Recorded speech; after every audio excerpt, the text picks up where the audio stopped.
PMSing. Woo! Welcome everyone. We're back, and we're back on our regularly scheduled timeline after 2 weeks of just straight craziness. Back to watching it on Monday, released episode on Wednesday. Yeah, okay. We're Welcome back. Everyone.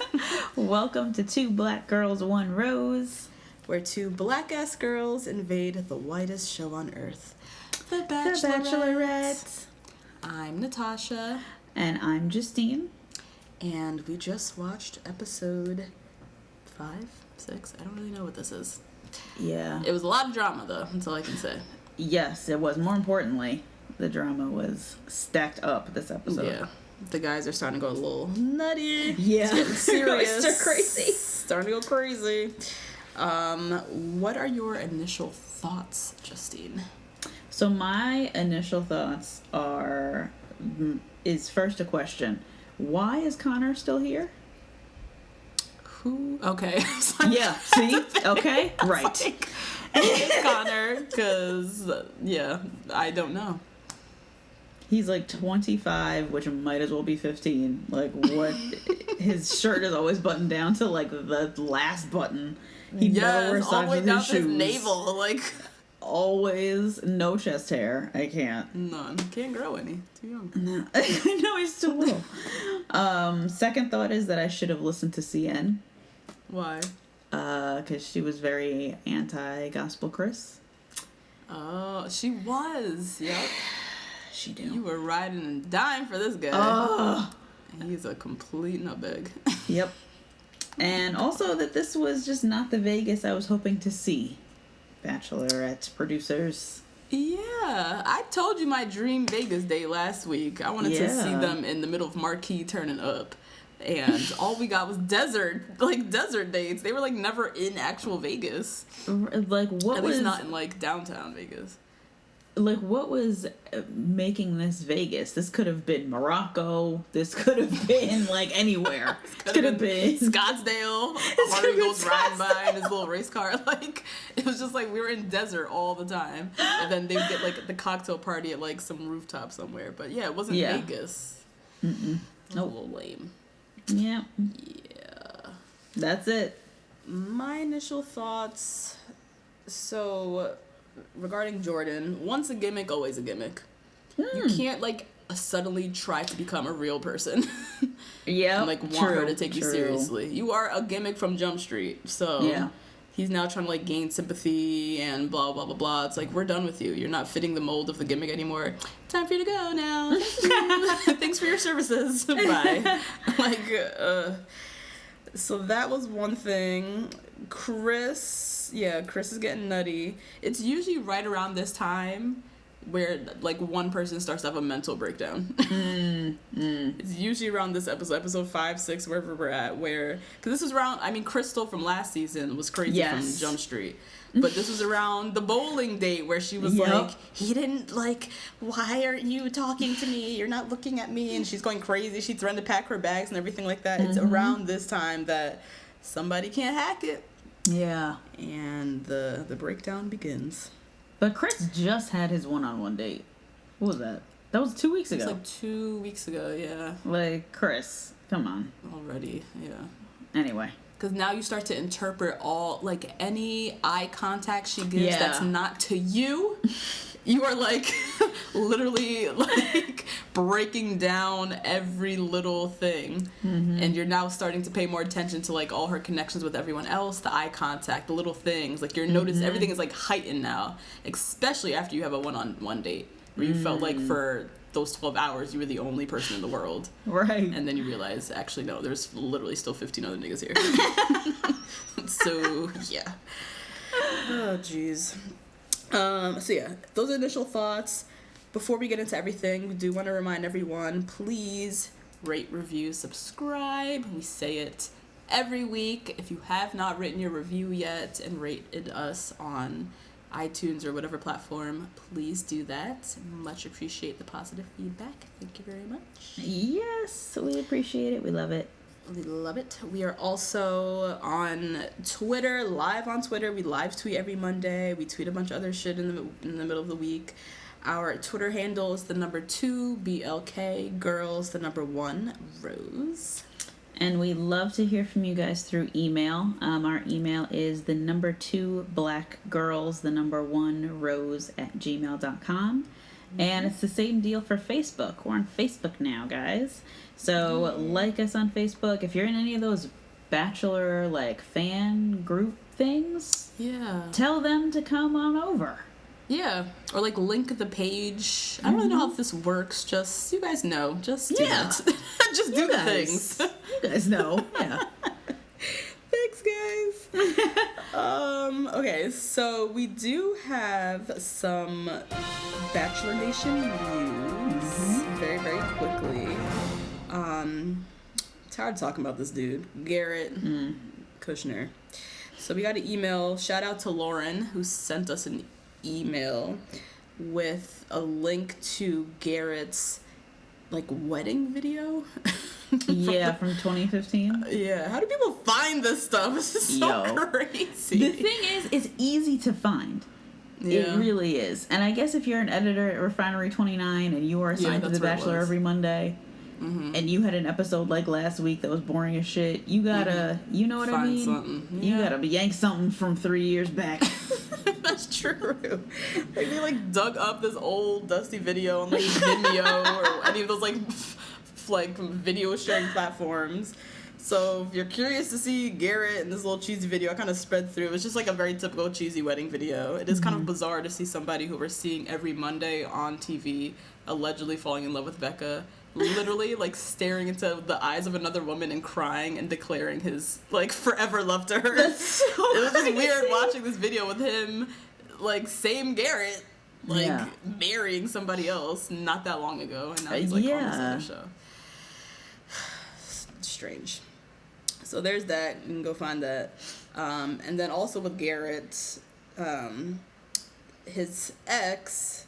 So last week we were saying we need to hear more about this divorce, this 2-month thing. He kind of just threw it out there, and then we get no details.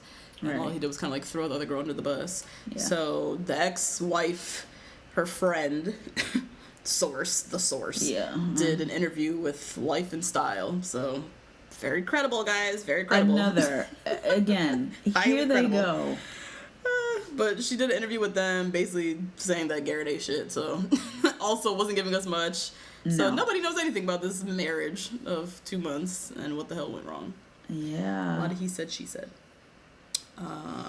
That's it on that. I really don't give a shit about Garrett, so I don't really want to talk about this. Exactly, yeah. Or his ex-wife. Right. I'm sure they worked it out and it's fine now. Right. Whatever. Let's get into the recap. Let's it's go. More interesting to me. All right. So we're in Vegas. City. Yeah. And the men are staying at the Aria, which is one of the dopest hotels in Vegas. Oh, is it? Oh. Yeah, it's hella nice. I've walked through it. I can't afford to stay there. But it's one of the newer hotels, I want to say. So it's just big and lavish, like most things in Vegas. But so they're staying at the Aria. They're staying in this bomb ass suite that they do not deserve. What? That shit was fire. They had a whole staircase, a bar, a pool table. That's one of the nicer bachelor places I feel like I've seen. Yeah, but them bunk beds look rusty. And they had bunk beds in there? No, in the mansion in LA. Oh yeah, that's what I'm saying. Here, this place looks nice. Yeah, they're staying in one of the nicer places I've seen on the show. Usually it is some little cabin with bunk beds or whatever. So, yes. Aria got that nice product placement or good marketing for them on the show. Yeah, true. Yep. And so yeah, the guys are there. They're running around. This place is sick. Becca surprises them. She's there. They're all touring around. Yada yada. So the next day, date card comes out, and my baby daddy, Colton, is going on the one-on-one with Becca. Oh yeah. And the card said, "Let's ride off into the sunset together." Oh my god. So, time for Colton's date. He is riding in a limo out to the desert, because this is where every date this episode took place. In the desert. In the desert. And he's talking about how he's being like, he's like nervous. He has some other personal information he needs to share. And then, what? This man has a lot of secrets. That's what I'm saying. Colton is like too much to handle. It's a lot. Come with a lot of baggage, but no baggage at the same time. But right. Like Garrett had a whole ass marriage and was like, yeah, I was married. Yeah, you know. And Colton's like, I have this personal information, this secret that I've had for my life that I am so anxious to tell her. And I'm like, what? Mad skeletons, all kinds of bones just trickling out this damn closet. Damn, Colton, who are you? Like, what else is there to know? God. So he's talking about some personal information, and then cue the ancient Bachelor editors who zoom in on this sign that says Virgin River. They are trash. They are trash. Trash. Where they found this is like probably some old dusty footage from like Park City, Utah that they shot, and now they're like splicing it in. Yeah, because they do that kind of shit. Anyways, they kind of were signaling, because we all know that Colton's a virgin. Right, it's do the whole virgin reveal. What'd you say? It's foreshadowing. It's a lot of foreshadowing. A lot of foreshadowing. So anyway, so Colton meets up with Becca in the middle of the desert, and they learn that they're going camel riding. It's kind of cool. Mm-hmm. One thing I really noticed about Colton, his teeth are mad white. Yeah, they are. Hella white. Yeah, especially because he's like tan. His skin is very tan, yes. Oh, that's probably what it is. Yeah. Because it's like extra, extra white, and he has a very nice smile. He's just everything. After they ride their camels, they then dip in a hot tub. Like, listen. I can't. How are they not just sweating to death? That's what I'm saying. It's the desert. It is Vegas. I don't know what month they shot this, but on average, it's like 110 degrees in Vegas. Right. Literally.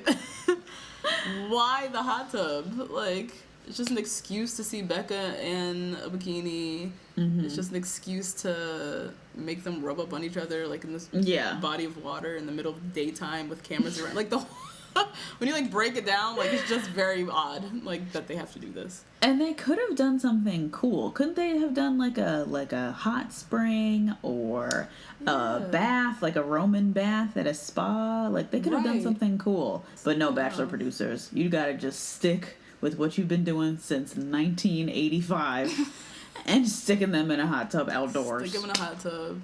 And there was nothing, I was trying to look to, was there anything like surrounding the hot tub? It was literally just a hot tub plopped in the middle of the like, there was no like side glamping area or like side, it was just a hot tub. Nope. That's some PA had to drive from a U-Haul to plop in the middle of the desert. Plop in the middle of the desert. Oh my god. So they're in the hot tub canoodling. I'm sorry, I kind of zoned out at this part.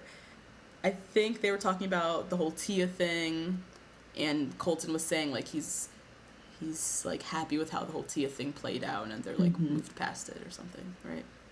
Yeah, which I wish he would just stop talking about it. Yeah, like just don't bring it up anymore. It's over. Yeah. Yeah. But kind of beating it over. What are they? Beating a dead horse?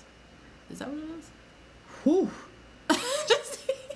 Guys, it's Help a me. long ass What is day. the saying? Beating a dead horse? Something like that. Yeah, something.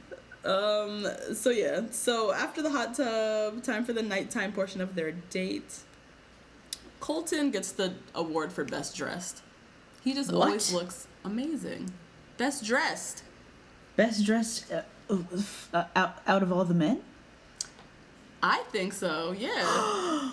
Who are you going to say? You're going to say Wills, aren't you? Wills! Absolutely. That makes some questionable... Nah, I'm sorry. No, I love them. It's a risk. It's daring. Yes.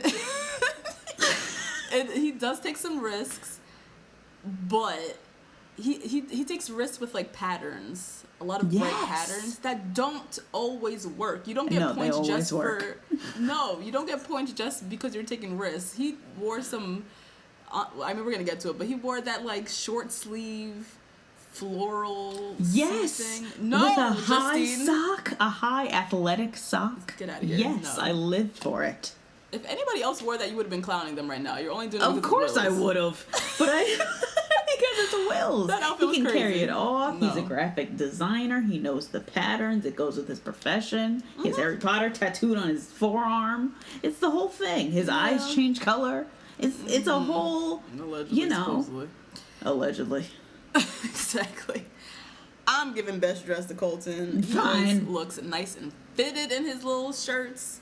So he shows up to his nighttime portion. He's wearing a nice fitted black button down. It's just hugging his muscles ever so slightly. Just looks amazing. Oh, jeez. It just looks beautiful.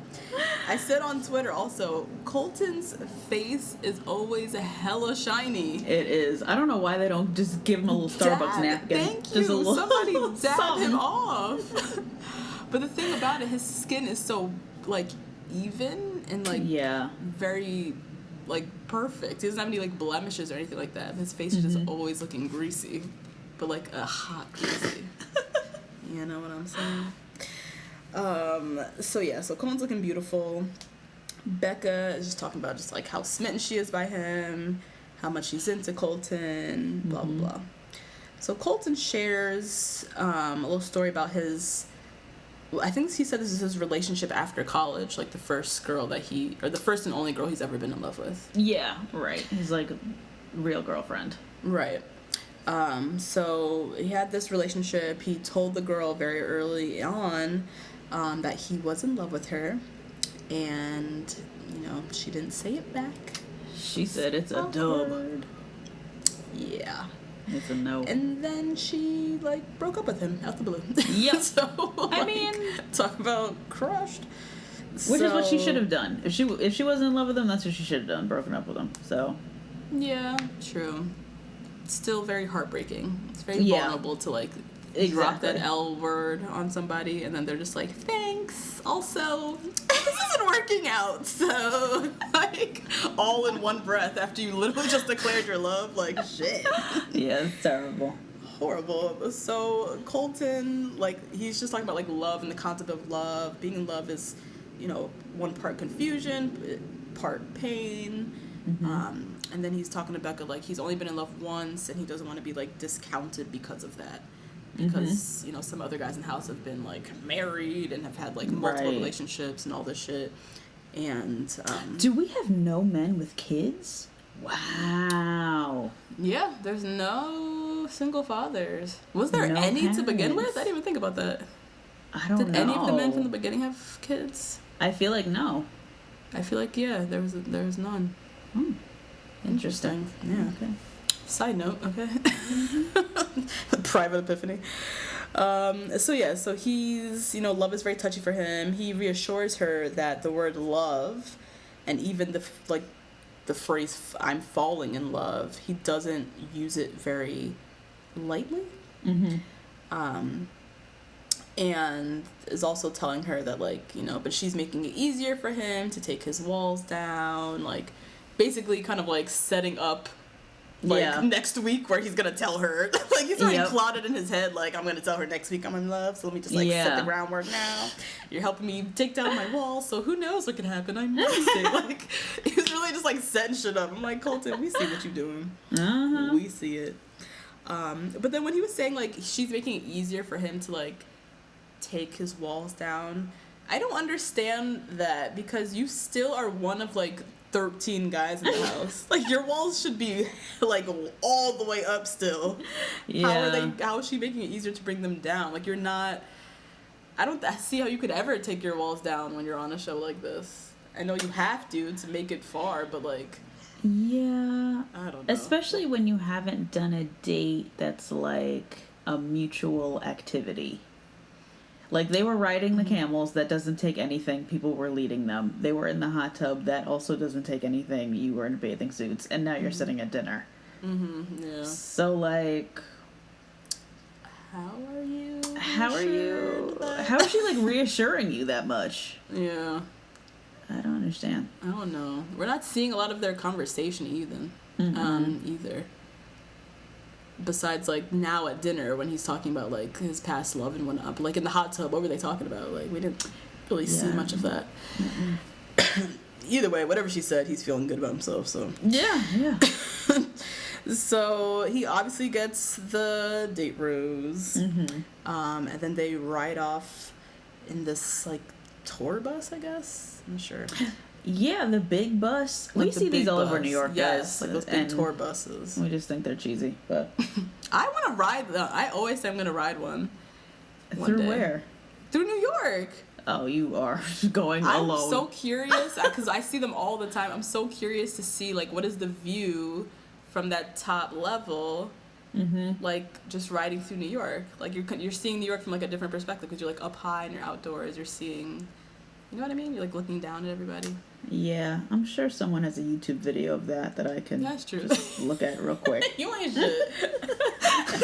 I'm gonna do it. I'll be there by myself, sitting next to some German tourists. I'm gonna do it. So Becca and Colton are riding in one of those, like, open top tour bus things and making out. There's, like, this big billboard that says "kiss her," and so obviously that's for her. They're making out.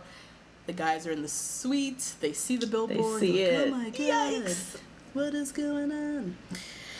And yeah, they're down there just making on out.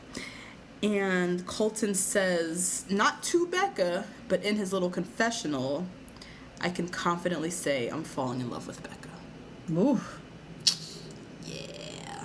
That didn't take much. I don't know. Not a lot at all, considering y'all were just, like, fighting, like, 2 episodes ago. Right. And, like, going over some scandalous, like, scandalous, like, relationship thing you had with Tia. And now everything's, like, hunky-dory. It's, like, very strange. But okay. Back at the suite, David is just talking a bunch of mess. He's so annoying. As always. My God. Talking about how he's nervous because he's gotten the rose second to last, like, the last 2 weeks. And then he, like, turns to Jordan, his arch nemesis, who, like, you really just shouldn't be talking to him at all. You guys can't stand each other. Like, stop trying to antagonize him. Asked Jordan, like, how did it feel last week when you got the last rose? And Jordan's just like, I don't have time for this. Like, just like, I'm not doing Jordan this with is you. Like, oh my god, like rolling his eyes. Because David has no storyline. Jordan is his storyline. Like, that's it. Just lame. So the date card comes out. It's a group date. Everyone is on the card except for, surprise, surprise, Jordan and David. Will be going on the infamous 2-on-1. So yeah, they're gearing up for this 2-on-1. Jordan is already trying to, just his whole attitude has changed. He's, like, trying to tone down the gimmickiness already. David keeps egging on this, like, battle between the two of them. And Jordan is trying to, like, open a new chapter of himself and, like, not be the guy running around in gold shorts anymore. He's, like, trying to be, like, more serious. Which is ridiculous because, as you just said, you were running around in gold boxer briefs. Emphasis on briefs. So, there's no turning back from that. There's no turning back. No one can take you seriously. We see you trying, but it ain't working. No. Anyways, time for the group date. And all the guys pile into another limo, I think, and are yet again driving away from Vegas into the desert. Like, into the middle of nowhere. Like, into the what? Middle of nowhere. So their date card said something about finding Mr. Vegas, whatever that means. Yeah. And so they ride up and they pull into this huge estate, like this big gated estate. It's like a compound almost. Like a compound, almost like Neverland, like the Neverland Ranch or something. Yeah, but I was thinking Dollywood. that, but I was like, no, this is Vegas. Neverland is in Los Angeles, I think, right? I think so. Whatever.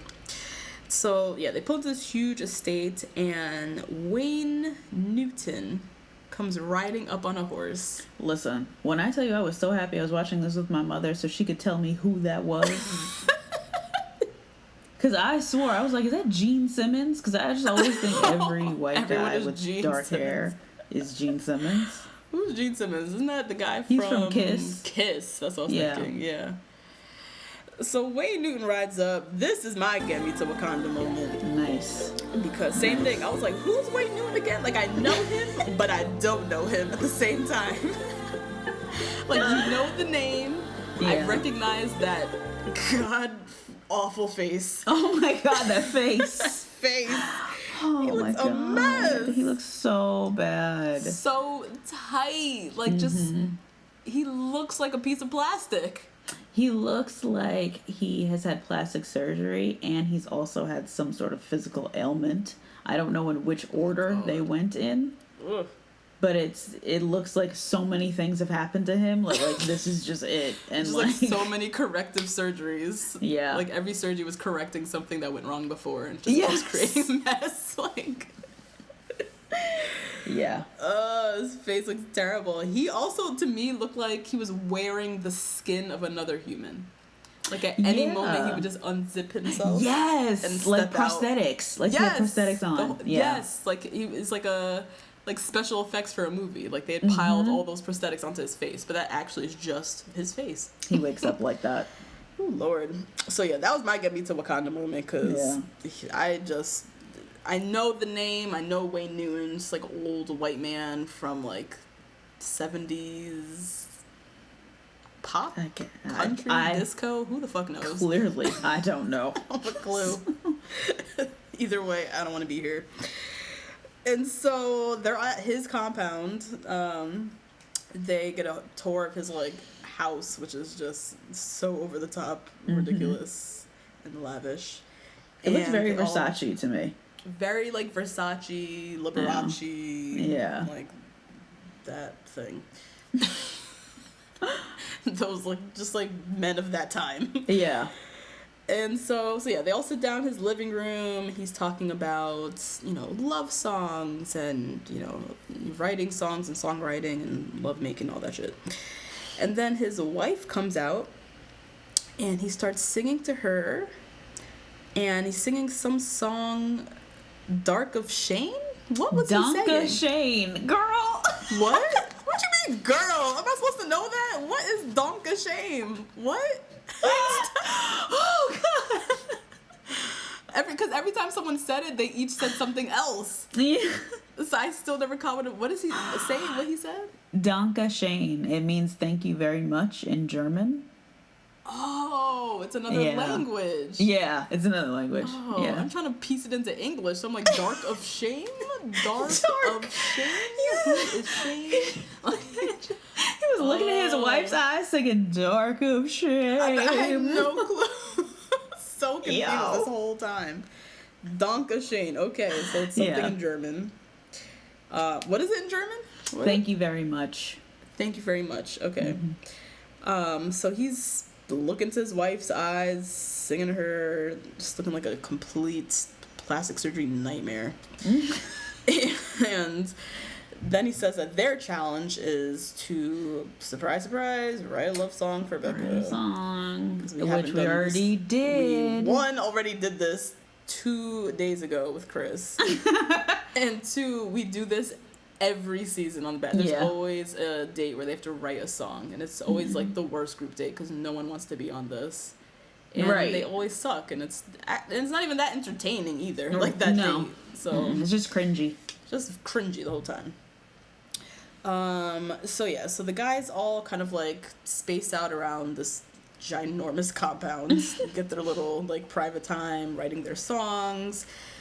They all sound terrible, of course.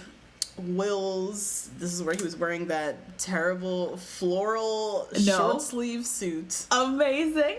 How is that amazing? Just so good. It was so good. If Garrett was wearing that, you would be clowning him. Because he's Garrett. That's different. If Chris R was wearing it, you'd be clowning him. I don't know. Silence. Look at you. I might allow it. Maybe. It depends. But Will's, he just, to me, it's just his personality. Like how he dares to have that lone, sad, non-connecting mustache.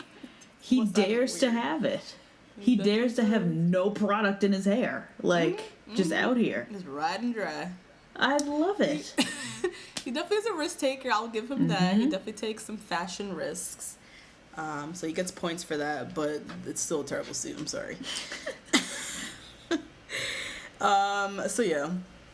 Then Wayne Newton announces that, again, surprise, surprise, they're going to be performing live in front of a studio audience. This reminded me of Ari's date where they had to go do the Moulin Rouge, but that was cool because they went to the Moulin Rouge. Moulin Rouge.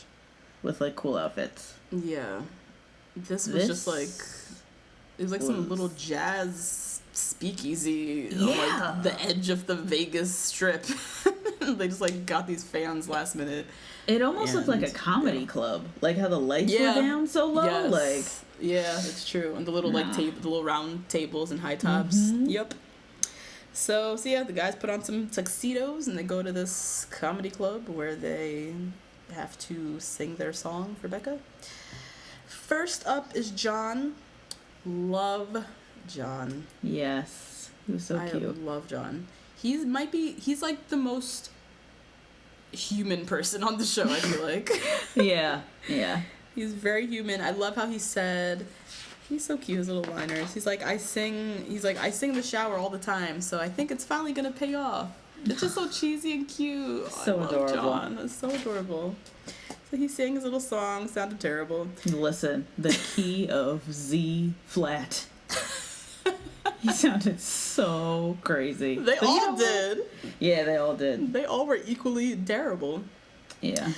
And then, so the last person to go up is Gospel Chris, who is just ready to tear down the house. It's like his Beyonce moment. The way he was just like chatting this up in the confessional. It's like, relax, my dude. But he did do the best job out of everyone. He like really worked the stage. He got the audience all involved. Like, he sounded terrible, but he at least had like good performance value, I guess. Yeah, like good energy. Good energy and stuff. Got everybody like hyped up. So he's like really feeling himself. So after the date, they go for their after, cocktail party thing at the T-Mobile Arena, which had a big ass sign that said, "Becca, bring your guys in." Oh yeah. They're using a lot of billboards. The budget for this episode was, I feel like, a lot. But is that why they couldn't go anywhere inside Vegas? Because I think they put all their budget towards those damn billboards. Yeah. They had the billboard that said "Kiss Me." They had the billboard on the arena that said "Becca, come in." Like, that shit's expensive, I feel like. Yep. And so Wayne Newton, they probably had to pay his plastic ass no. something. They had to pay his geriatric self. Oh my god. And then all the limos and shit like that. Like, I feel like the budget was up there. The Aria, renting the Aria suite. That's I feel like that might have been free. Oh, that's true. The if the Aria displayed it, that might have been free. Marketing, yeah, never mind. But yeah, so anyways, they head up to the T-Mobile Arena for their like post-date cocktails. Gospel Chris is talking a very confident talk. Yeah. He just knows that he's gonna get this date rose. Like, he really feels like that little performance like just solidified his spot at Hometowns. Like, the way he's talking.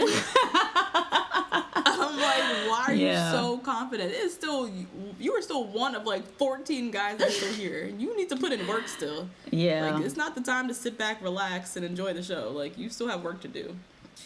But he's feeling all types of confident.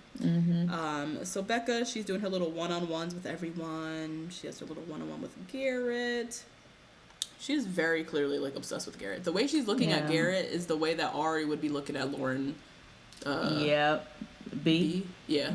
Like that look that, as we're watching, we don't understand what the hell's going on between them. Nope. But you see the look in her eye that she's like falling and obsessed with this person. So that's the look that she's giving Garrett Cushion over there.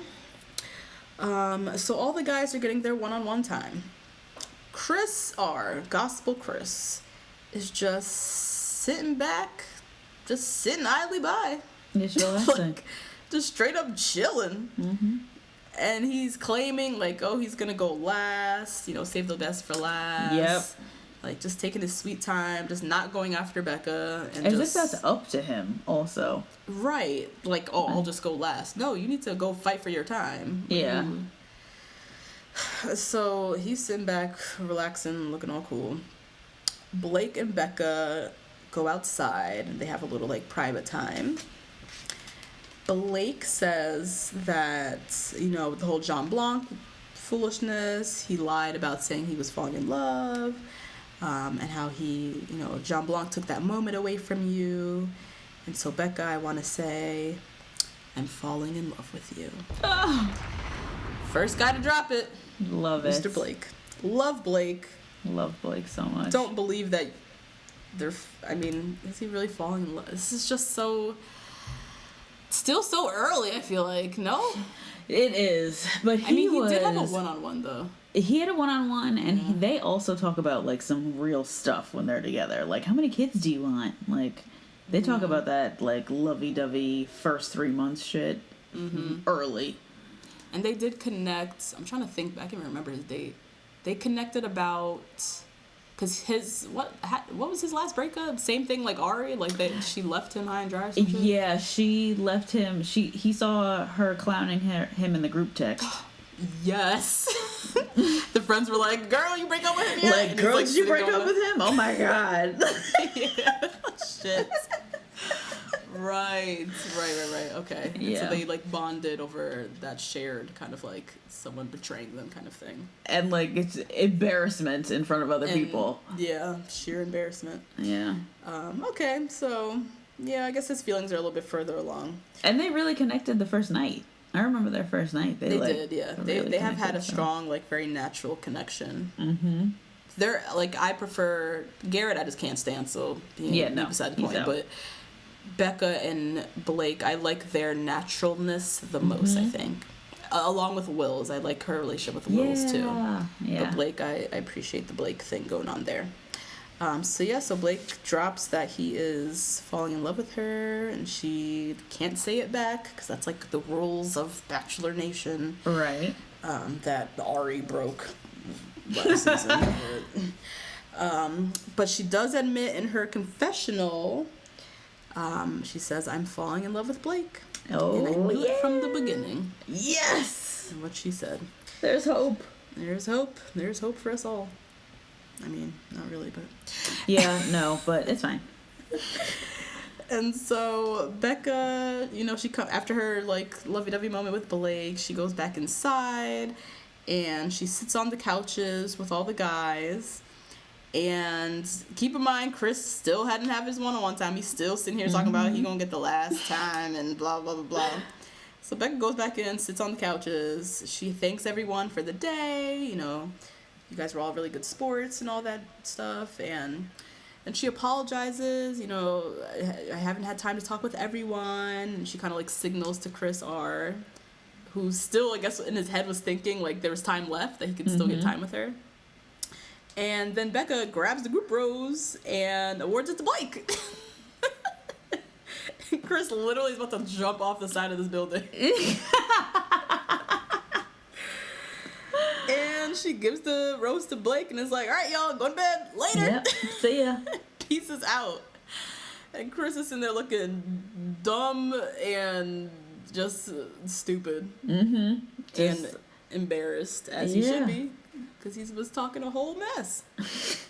A whole mess. And so he, in this moment, got my nigga you ain't shit award. Nice.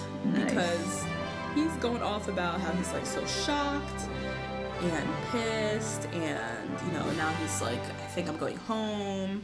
And yada, yada, yada. And it's like, get off your ass and go and talk to her. That would have solved this whole thing. Yep. Like, you're off in this big-ass huff how she, you know, didn't, like, she should have come to see you. Or, like, what world are you living in where the lead is coming to come talk to you? Right. This is the Bachelorette. You're a contestant. And there's still 25 guys left on this house. You need to fight for time. And even in real life, like, if you're a dude, he seems the type to be like, well, I texted her at 10:58 and it's 1:32. So why should I text her again? Like, he seems like that He looks like the type. Yep, he counts texts. Yep. He looks like that type. Yep. Stupid. So yeah, he just too much ego, too much pride, too much like. It's a lot of macho, manly bullshit on this season with these guys. They're all annoying me. Does this happen normally? I feel like no. I don't know. Particularly on this one, they just have a lot of guys just kind of like puffing their chests and a lot of just ego, and it's so annoying, I feel like. And so he's like the king of that, because apparently Becca's supposed to be chasing him. I don't know. You ain't shit, so you're here trying to win her. Like, don't forget that. So. And you're riding off of a performance where you could not sing nor dance. So what are you... You're just riding off of, like, you getting people to stand up. Right. Like, and as if that... Like, you're owed something because you did a good job. Right, at the singing competition or whatever. No. Anyways, so he's, like, doubting if he even wants to be here, and he's saying he wants to pack his bags, and all the guys are just sitting there, like, rolling their eyes, like, shut up, Chris. So, back at the suite, Jordan and David are... They get their date card, actually, the 2-on-1 date card. It says, meet me in the Valley of Fire. And they're, Jordan is trying to put on a brave face. And trying to, tone down the gimmickiness. David is over here still trying to egg him on. Colton gave a very, very nice little analogy that I thought was very fitting. He said that the two of you are like two rams, like butting heads on a mountain. But if you do this tomorrow, you're both gonna fall off the mountain. Nice little analogy and great foreshadowing for this. It was. And so, start for the 2-on-1. David and Jordan ride off in a limo into the desert, of course. They get there. Becca's there in her cute little Daisy. What do you call these? Daisy Dukes? Daisy Dukes. That outfit was mad cute. It was really cute, yeah. I want it in all white for La Marina. Like, I want a white and gray camouflage shirt and, like, white shorts. White shorts. What color Tims? You can't wear those color That's Tims. the thing. I know, yeah. And you can't wear the ghost Tims, because you can't wear those anywhere outside. The what Tims? What's that? They're all white. They're, like, crisp white. No. White Tims? Yeah, they're, like all white. The sole is white. The tongue is, like, everything is white. Everything white? Yeah, they're called ghost. At La Marina in the sand? That should be done by the minute you step foot at La Marina. Niggas spilling Hennessy on it and stuff. Oh my god. No, maybe that could be a cute color, like blue. Like dark blue, like navy or something. Dark blue. Yeah, maybe. That could be cute. It was a cute outfit. Yeah. It was. I'll give her that. It was very cute. So she's in there, her cute little Daisy Dukes, and then they all ride off in this red Jeep Wrangler up to this, like, picnic glamping kind of like yeah, little tent thingamajig. So they're all there just sitting awkwardly in silence, very awkward. Which Becca was like, oh, I have a great day planned for you guys, and there was absolutely nothing to do. There was no activity planned. None. It was just, I'll take you away for one-on-one time, then I'll go with you for one-on-one time, and then again, and then you again, and then let's sit here and have a conversation. Like, there was no activity, like, whatsoever. Not even hiking. Like, just sitting there. Just sitting. And so, Becca and David have their one-on-one time first, and David is like, I feel good about where things are, and he feels good about how things are with them. Like, where are what things? Where? Where? What's going on between the two of you? Nothing. What are you feeling good about? Where you are? Where? Please enlighten me. Where have you gone? Where have you gone? What? There's no chemistry between the two of you. You guys have no connection. You know nothing about her. She knows nothing about you. You guys have no relationship. Nope. She looks like she's babysitting him. Yes. Like... He looks like he's 14. He just had his bar mitzvah. Yes. Like a math tutor. Like, she's sitting there like, oh my god, you really for real? This is pre-algebra. He looks so young. And he is. He's like 20. He's 25, I think. Yeah. He's 25 and looks 17. Yeah. So he's going on how happy he are with how things are and whatever the hell that means. And then he's like, and, you know, in the spirit of being honest, while we're here, Jordan isn't for you. Just couldn't wait to just start the drama. I couldn't wait. David, oh my God. And this is where he gets my nigga you ain't shit award. Yup, that's about right. Because you could talk about a connection that is not there, right? And we all know it is non-existent. Mm-hmm. And then try and just talk about some other dude the whole time. You already know that's going to not get you a rose. You've gotten 2 pity roses so far. Yes. And that's true. He hasn't even gotten a real rose. No, he hasn't gotten a real rose yet since the first week, okay? So why are you even like riding on somebody else's coattails for a 2-on-1 group date? That's all he's got. That's all he's got. So, yeah, he immediately just starts bashing Jordan, telling some nonsense. Jordan talks about wanting to date other models back home. And then he told some story about when they were walking through the casino, how Jordan was pointing out all the girls who were looking at him. And then David said, yeah, you know, Jordan, you know, he feels like, you know, he'll be settling with you. If you chose him, he'd just be settling for you. And you're not someone who should be settled for. Yeah. Like, very pointedly threw out that word settled. Settling, yeah. Like, knowing that, or maybe he didn't know, he knew how that is a very triggering word for Becca. Who feels like Ari essentially told her, like, he settled for her, and then went and chose, like, his real person, Lauren. Ugh. So, yeah, David is dropping a whole bunch of shit. And so Becca has her one-on-one time with Jordan, confronts him about everything that David just said, and Jordan denies, like, everything. Yeah. Like, I didn't say any of this.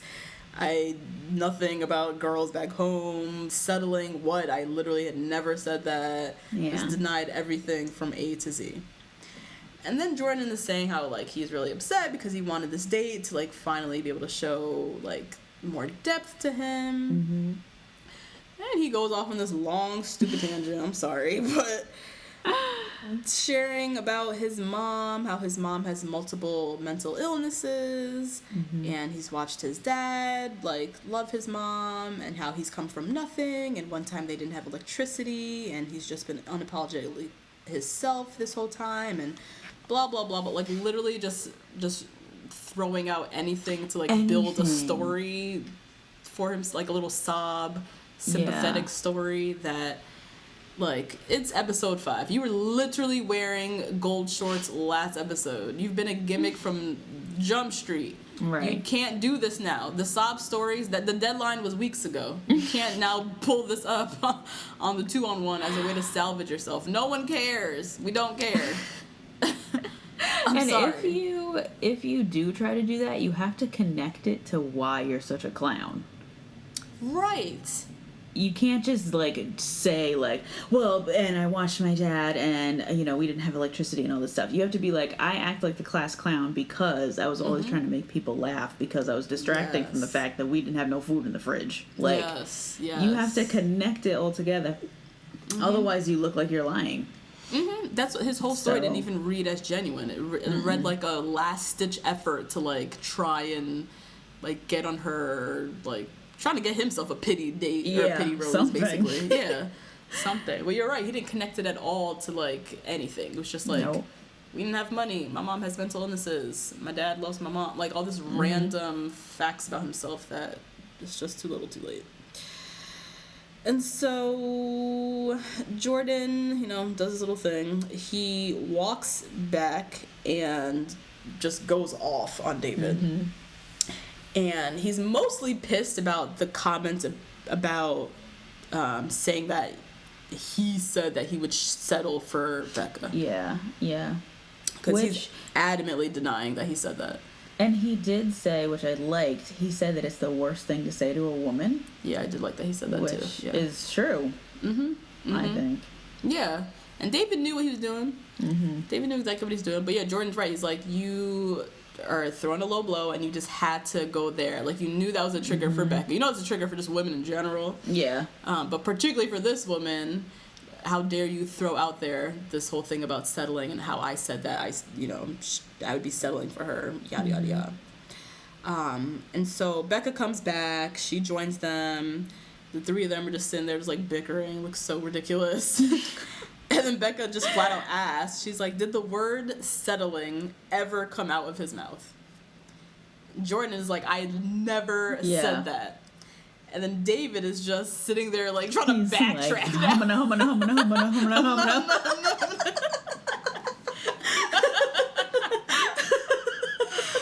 Nigga, you ain't shit, because you know he never said the word settling. I can't stand Jordan's ass, but you are lying on him. Yep. It's not okay. Just risking it all. Just risking it all. Risking it all. This is making a blatant lies. Oh my god. And so Becca, she's just like, you know what? I feel like I'm in 6th grade. All of this is petty. Which is this is literally the definition of petty. Just the three of them sitting there bickering looked ridiculous. And she just, like, walks away at that moment to, like, go collect herself, and then just left them there just, like, bickering with themselves. So when she finally comes back, she tells the guys, like, look, this is all a big mess. And, you know, one of you over the other did open up to me more. And so, David, this is where we have to part ways. Yeah. And send him back in. So, Jordan, even though his little sob story foolishness was foolishness, it was something to Becca, because he did take a little bit of time to, like, share something about himself during his one-on-one. Right. Versus David spent his entire one-on-one just talking about Jordan. Right. And then things that don't exist, like their connection. Right. And then making up bullshit about settling all this stuff. So, David, she kicks to the curb. She doesn't even hug him goodbye. I know, I noticed that. She just walked off. Walked off. Oh my god, just left him. No hug, no nothing. Nope. And Jordan, she doesn't give the date rose to. She's like, we still need to talk. Yeah. And so they head off into the Jeep Wrangler and, you know, drive into the sunset. And then David, they get that classic shot that they always get on the 2-on-1. It's like that drone. The drone is, like, up in the sky. Oh, yeah, and it's just, yeah. like, I the thought one about the person. suitcases leaving, but yeah. Oh, no. Just the one person on the mountain or on the beach or whatever the hell they left them. All by himself. Later, David. And so, time for the night portion. So now Jordan basically is on, like, a one-on-one date, which is awesome for him. And they go for dinner, and Becca says to him she's saying in the confessional how he makes her laugh a lot, but there's really nothing else there, like, nothing more. So this is his opportunity to, like, present himself, like, finally and she's get to know each also other. laughing at him, so That's true. Yeah, that's true. She needs to make that distinction. A lot of time when she's laughing at him. Yeah, Not really along with his jokes. Like, it's usually some dumb shit that he's doing, and she's laughing at how ridiculous he looks. right. A little difference there. So yeah, Becca starts off their little dinner saying, you know, let's just put the David thing to rest. This is your opportunity to, like, ask me anything, like, ask away. So Jordan asks her, you know, what does a weekend look like for you? And she talks about, you know, going to church and reading, going for brunch with friends, blah, blah, blah, blah. Jordan, in that moment, this is, like, literally one of my pet peeves of human beings. How you tell a story, or as Becca's talking, you see him hearing her, but he's not listening. He's hearing her, but in the meanwhile, he's thinking of what he's about to say. What he's gonna say. And I hate... That is literally my pet peeve of people. Really? Like, just bad listening skills in general, which most human beings just are terrible at listening. But and I can tell it so easily when I'm talking to people who's actually listening to me versus someone who's just hearing you, but meanwhile they're sitting there in their head thinking about what they're going to say to you. Yeah. Because after she said her thing, there was, like, no follow-up questions. He was just like, oh, yeah, cool. So, I love to go to the gym, And skincare is really important to me, as well as hair care. And I'm a model, and modeling. Like, he just went off on this whole self-absorbed rant about himself and just didn't give a shit about anything she just said. So very just self-absorbed. Obviously, she's been saw this, but now she's like noticing it or whatever the hell. Yeah, now it's expired. Now it's just done. It's time for him to go. He's like done his entertainment value, but it's like a wrap. Yeah. And then so Jordan comes in for a kiss. This always makes me feel uncomfortable. Like, it's almost like she feels obligated to kiss him. Yeah. Like, he's already come in for the kiss. But she's not into him. You could tell she already made up her mind that she's sending him home. Yeah. And I feel like in her head, too, she was like, is this kiss better or worse than the gold underwear? Mm-hmm. You know? Mm-hmm. And I still don't know the answer to that. I don't know. Both terrible. So they kiss. She's obviously not into it. Time for the date rose. And, Becca picks up the rose and says, you know what? You're a great guy, very charismatic, we've had a lot of fun, but at the end of the day, I'm just, comparing our relationship to others, and there's something missing, yada, yada, yada. This little point kind of pissed me off, because I think Becca, like, you need to tell the truth. He's the type of guy who needs feedback about himself. Particularly people who are so self-absorbed, they are like that because no one's ever told them, like, look, you don't ever think about anybody else. Yeah. And so, like, I feel like that was a moment where it could have been a learning lesson for him. Like, she should have really said to him, like, you are, we've sat here for 2 hours at dinner, and you've spent 90 minutes of those 2 hours talking about modeling. Like, do you know anything about my family? Have you asked me about my friends? What was college like? Where have I traveled? Like, you haven't even asked me any of those questions. Nothing. That's why I'm sending you home. Like, that's what I wanted to hear. But this whole, like, trying to put a Band-Aid on it, like, our relationship's not as strong as anybody else. Like, he deserved to know about himself in that moment. And you can say that in a nice way, too. Yeah. You could just be like, we weren't connecting the dots in this conversation. Yeah. Like, you know what I mean? Like, I know everything about you, but it's just not... You could even put it on them. Like, it's just not fair to you that you know absolutely nothing about me. See, that is one of those blanket answers. He needs to know about himself. He needs to. People like this, they need feedback. Or else they go on and keep doing this. Yeah. I went on a date... I've been on some bad dates, but the worst date I've ever been on was with a guy... This is years ago. A guy who... In our 3 hours on this date, he literally just talked at me the entire time.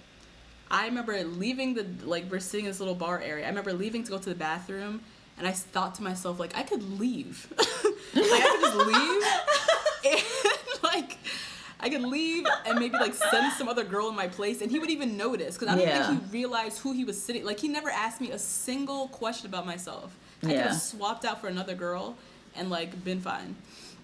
And so that day was terrible. Left, and I was like, fuck this guy. That was horrible. I'm exhausted now because he just drained all my energy. Got home, and he texted me, like, oh, hey, like, what are you doing tonight? Like, do you want to meet up again? We can, like, watch a movie together, something like that. No. Yes. And I took it upon myself to tell him about himself. Yeah. I wrote him back a very nice text, and I was like, look, nice to meet you, but I have to be honest. During our date, you didn't really ask me anything about myself. Mm-hmm. And I just feel like we're not going to have a connection. Like, thanks, but no thanks. And he just wrote back, like, cool, thanks, like, good luck or something like that. But, like, he needed to know. Like, this guy was so fucking self-absorbed and so in his own world. And I feel like I would have been doing a disservice to other women by not telling him about himself. Yeah, so that I thought about that in this moment. I feel like Becca really needs to tell Jordan about himself because he is so self-absorbed and vapid. And until somebody tells him that, he would just go on being like this. Mm-hmm. It's terrible. I hate these people. And then even in the limo ride home, Jordan even said, like, I wish I knew what she didn't like about me. He said it. Oh, my God. He needed the feedback. He was curious, because she did give him this kind of blanket answer that didn't really give him any answers. Right. And so he sat there. He was like, yeah, I wish I knew what she didn't like about me. Moment lost. So yeah, Jordan went home. They send in the like PA to grab his suitcase, and all the guys in the house are like going nuts, like cheering. So excited. My god, that celebration was so funny. Great celebration. So we have 10 guys left in the house, and it's time for the cocktail party. Get your little, one-on-one times in with Becca. Gospel Chris. Oh, good lord. So my dude's still just huffing around, mad. He didn't get the group date rose. Like, he's still talking about his group date rose. Didn't get the group date rose. Didn't get to talking to Becca the other night. Just huffing around about things that are his fault. But, that's besides the point, I guess. And so Becca walks up. Was not a fan of this dress that she had on. Was it it was almost like snakeskins, kind of? It was the halter. The halter thing. Yeah, maybe that's what that was, like snakeskin, but like sequins. I don't know. Either way. It was a hit or miss. It was a miss, yes. And so she pulls Chris aside first. Yeah. And she's saying in her confessional that she's like confused how he didn't come and talk to her during their group date, and she's also heard that he's been kind of like talking shit like on the lowski. Mm-hmm. So she sits and like kind of confronts him and says, you didn't take the initiative to come and talk to me during the group date. Wait. Yes. As soon as they sat down, Mm-hmm. Chris said, I feel like you owe me 50,000 kisses right now. Yes. And Becca sat back, Oop. neck all the way back, and said, oh, you. Uh-huh. She did. And that was my Becca, you alright? Okay, yeah, that's nice. Frame by frame. Yeah, frame by frame. We're getting down to the wire, guys. Frame by frame. That's true. That was a good moment. She was not playing around. Yeah, she wasn't playing around. I loved how she didn't fall for the line, because that's a classic line that guys do when you haven't seen them in 3 days. Yeah. And you haven't texted them because they ain't shit. Mm-hmm. They say that oh, you owe me this. Mm-hmm. And Becca was like, no, this is my show. Yeah, this is you're fine for me. Get it straight, nigga. You here for me, and I could cut you loose any second now. So. Any moment. Yeah, Becca's pretty cool in that moment. Mm-hmm. And so after that, she tells him look, you didn't take the initiative to come and find me during the group date, and she also said, I don't know, either Jordan or David, somehow Chris came up on the 2-on-1 date. And one of the guys said how, he might not be, he might want to go home, or okay, kind of talking about Chris, basically. Mm-hmm. So she kind of heard through the grapevine him talking about packing his bags and shit like that. Mm-hmm. And so she drops all that on him and is looking at him And so he's in there, he's trying to plead his case and excuse. He has no excuse though. That's the thing. Just lying. Just lying all over the place. Lying all over the place. He has no excuse because he did say those things. And right. He didn't take the initiative to come and talk to her. So nope. There's no explanation to be had. And so Becca, she's just not happy with him at all. Super frustrated with him. The look in her eyes, she's just not, she just looks done. She just looks finished. Yeah, she was looking straight through him. Yeah. And I feel like there was nothing he could do to redeem himself. Nothing. And he could see, her eyes were glazed over and he could see it and he felt it. And then she was just I'm so frustrated, and she got up and walked away. Yeah. And just left him sitting there, and it was funny because all the other guys saw that. They were like, oh shit, she's alone, oh shit. She walked by herself, shit. Mm-hmm. And so she was looking right on through him. She was just tired of Chris and this kind of entitled attitude that he has. I don't know why. Okay, so if I was a man, right? I'm Chris, right? I don't know what his profession is. I know he's 29. I'm sitting next to the nigga who invented Venmo. Mm-hmm. And I am oh, I'm definitely going to get the date rose. Oh, yeah, it's definitely going to be me. What? And talk about he's one of the best guys around, or all kind of weird, hyperbolic. Yeah. Hyperbolic. Yes, whatever. Yeah. Statements. Yeah. That, you're sitting next to John the Venmo guy. No. No. So no. Yeah. And so, yeah, she gets up and walks away. Chris, I mean, obviously that didn't go well. So he's freaking out. Freaking out, very upset with himself. He now knows he fucked up and this whole "you owe me" whatever that did not work, and she is not playing no damn games. And so he goes off to the side and he's like chatting it up with Garrett and Colton, and he's talking about the look in her eyes. Like she was, what did he say? He said the look in her eyes was of disgust. That's what he said. Ooh. Yeah. Which it what like. I don't know, disgust, but it was a look of, like, I'm finished with you. Yeah. Like, we're done, you're canceled, I'm gonna go talk to somebody else now. And so, yeah, he's, like, really beside himself. He then has, like, some random, like, come to Jesus moment where he's now declaring he's gonna fight for Becca. And he's gotta go after what he wants, and whatever. You know what he reminds me of? He reminds me of, okay, guys, let's think back, right, to last summer, Insecure. It's Insecure, we're in the last couple of episodes, and Sterling K. Brown is dating Yvonne Orji. Don't ask me what their names are. Molly, right? Yes. And then the guy. Yeah. How she felt when she was like, I could literally be any educated woman. And just sit there, and he would be doing the exact same thing. Like, he has the same plan, he just wants wife. It doesn't matter. Yep. Just the qualifications that you meet, there doesn't have to be anything else specific or special about me. Yeah. Yep. And so he's not taking any of that into consideration, and he's just using the same lines that he's been using his whole fucking life. And that's that. And that's that, yeah. And you can feel that. You can feel it when a guy is like that, and it's absolutely terrible. And he reminds me of that. Yeah, totally.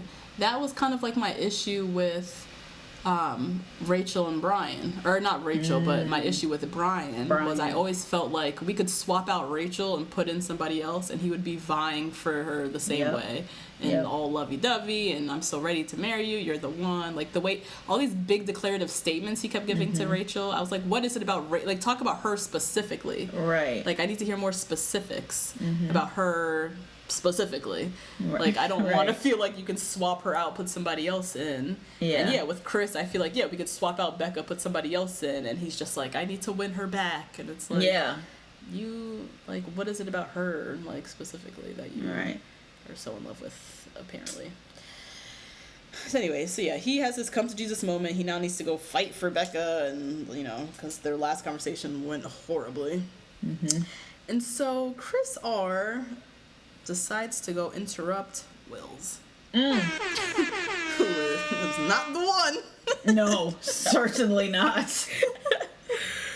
So Wills is having his one-on-one time with Becca. Gospel Chris comes riding up and asks Becca, you know, can I steal you away for a moment?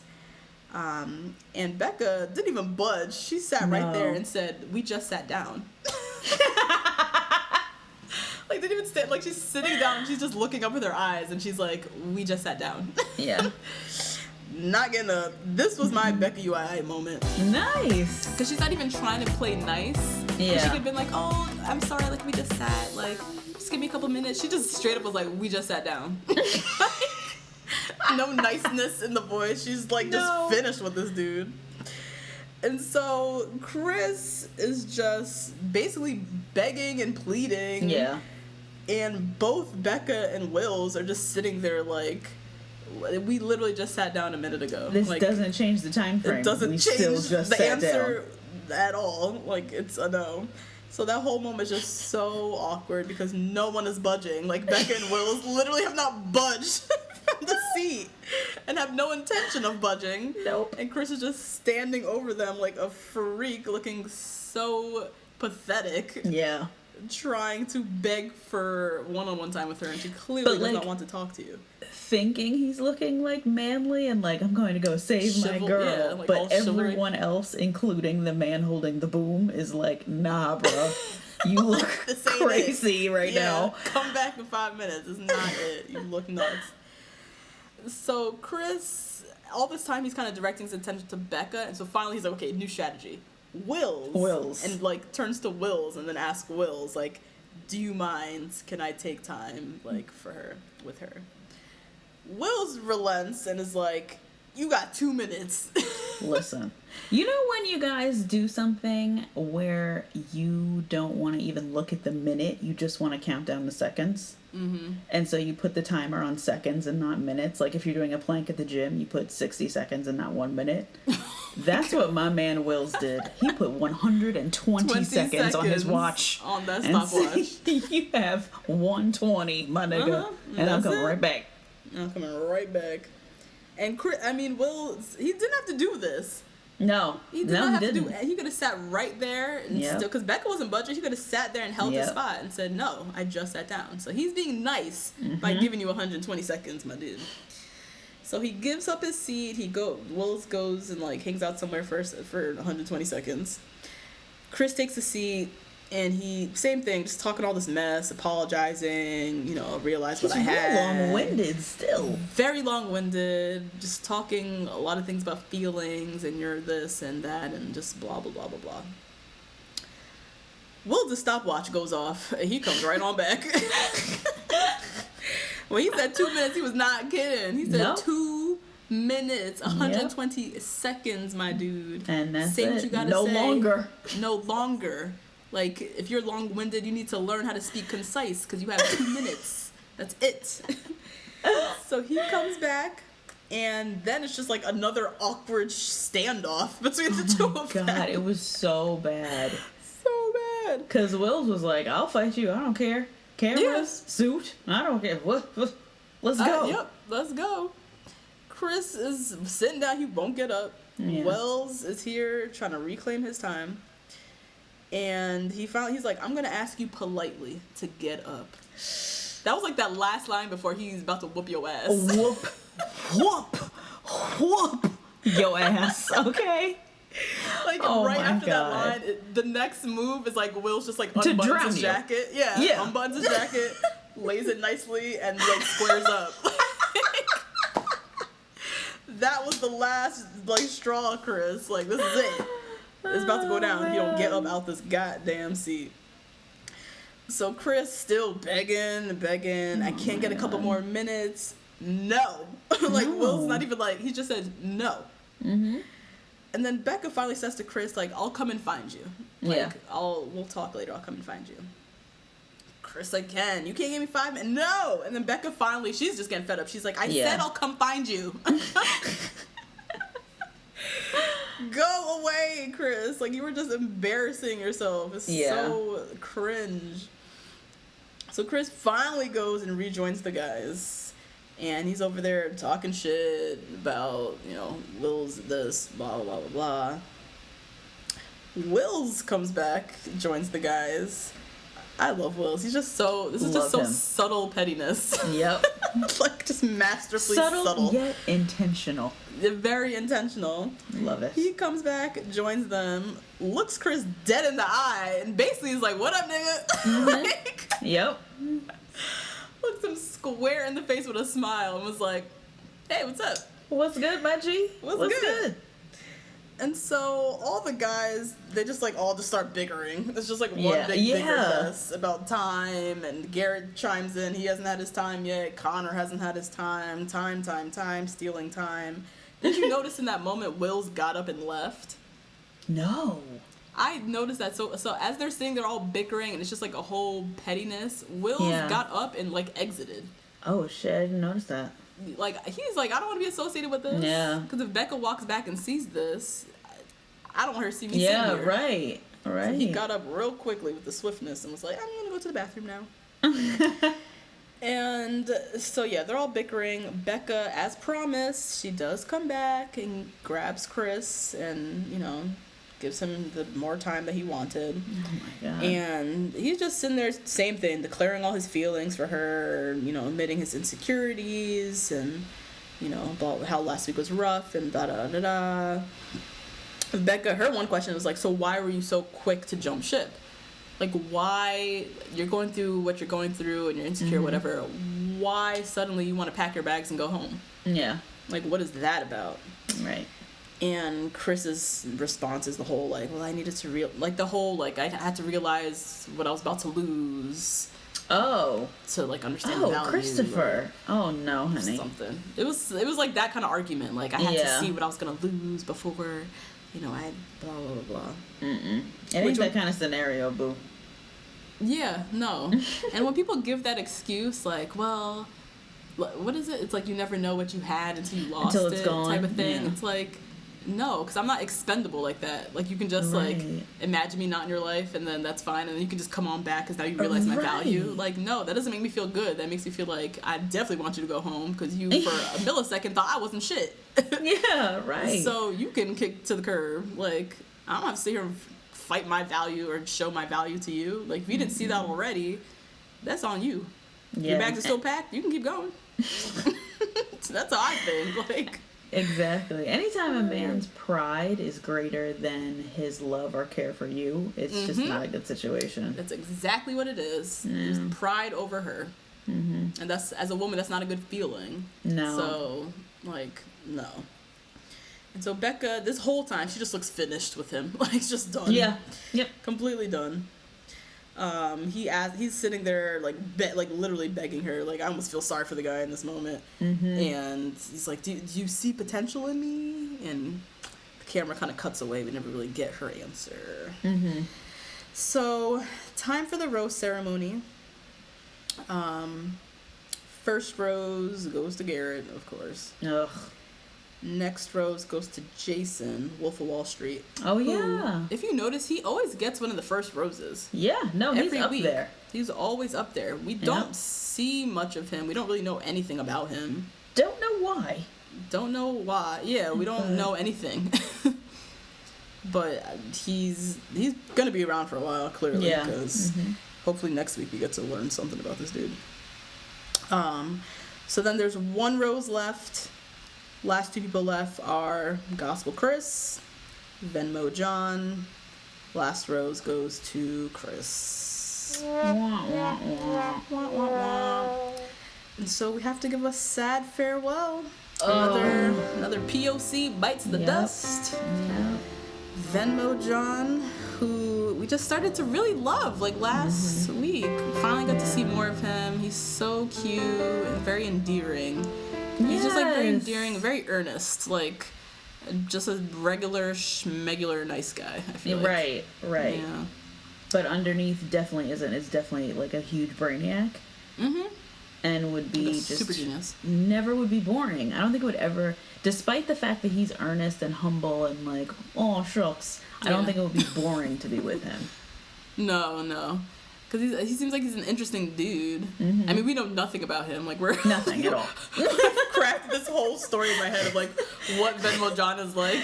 This is each of us pitching for him, really. Yeah, pretty much. But yeah, I just feel like there's more under the surface we didn't really get to see. And now we have to say goodbye to him.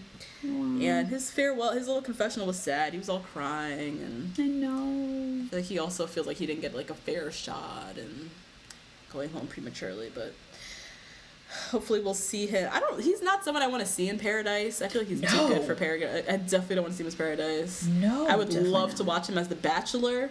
Love that. Oh my God, ABC, please. I mean, he has the characteristics of like, they always look for someone who's, like, successful, and he's...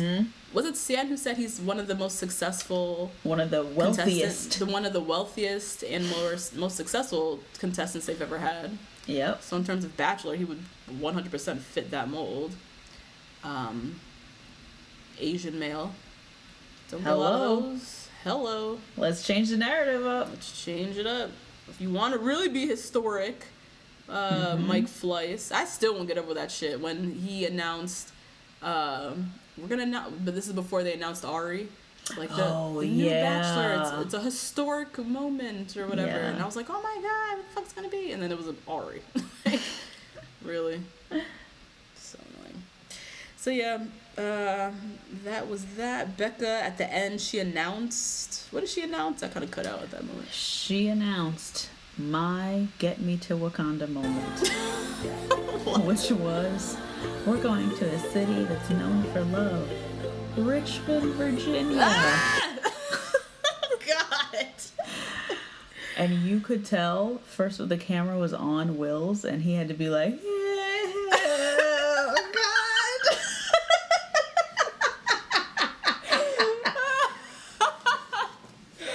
Will's is like, y'all know what year it is? 2018. What kind of craziness has been turning up down south?